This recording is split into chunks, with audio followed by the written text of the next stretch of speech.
Welcome to Culinary Quick Bites. Today we're going to be talking about knife safety. The knife is one of the best tools you can have in your arsenal, but it can also be the most dangerous if you're not using it properly. A good tool to remember how to use a knife safely is the acronym SAFETY.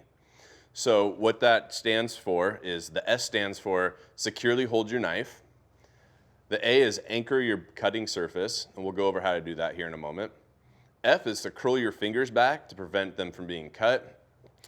E represents eyes, so you want your eyes down on your task. T is take your time. When you're learning a new skill, you want to do it at a comfortable rate so that you're not rushing and taking the chance of hurting yourself. And Y stands for yield, which means to yield from all falling knives. So one of the first things we want to take a look at is how to set up our cutting station properly. So one of the things that you can do to help prevent your board from sliding around is use a mat that's designed to help prevent sliding, so it's an anti-slip mat.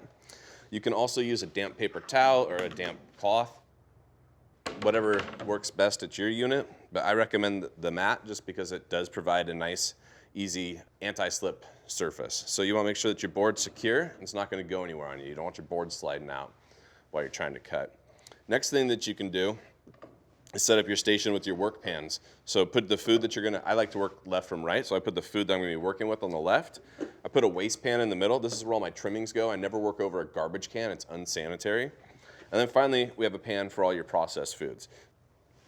The other thing you wanna do when you address your cutting surface is make sure you're standing towards the middle of it in an athletic stance. An athletic stance means that your knees have a slight bend to them and your feet are about shoulder width apart. You want to make sure that your knees have a little bit of a bend to them so they don't lock up, which can restrict blood flow and cause fatigue and possible injury.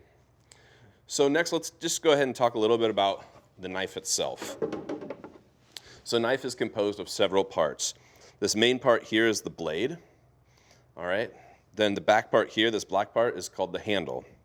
The piece in between is called the bolster, and right below the bolster here is the heel of the knife. The top part of the knife here is the spine, which leads down into the tip, which then comes around to the edge of the knife. And this is where you're going to do the most of your cutting from. All right, and then at the very back, we have our butt.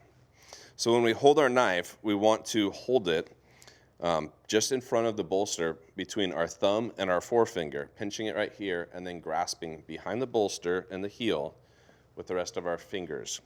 And this way we have a firm control over the knife. If you place your finger up on here, it can rock too much and you lose control. It can also cause fatigue because there's a tendon that runs up your arm right there. So when you're working with your knife, it's often best to make sure that you're rocking the knife on the board so that it's the edge that's doing most of the work. The other thing you want to be careful of is to make sure that you don't have your fingers in the way. And that's where that claw grip comes in, the F in safety. So you want to tuck your fingers back, put your thumb back behind, and rest it on the board, holding the food in place so that as you move your knife down, it's touching the forefront of your fingers and avoiding cutting your fingertips. So you just rest it against the forefront of those fingers and move it backward. All right, go ahead and practice with your teams, and we'll see you on the next Culinary Quick Bites.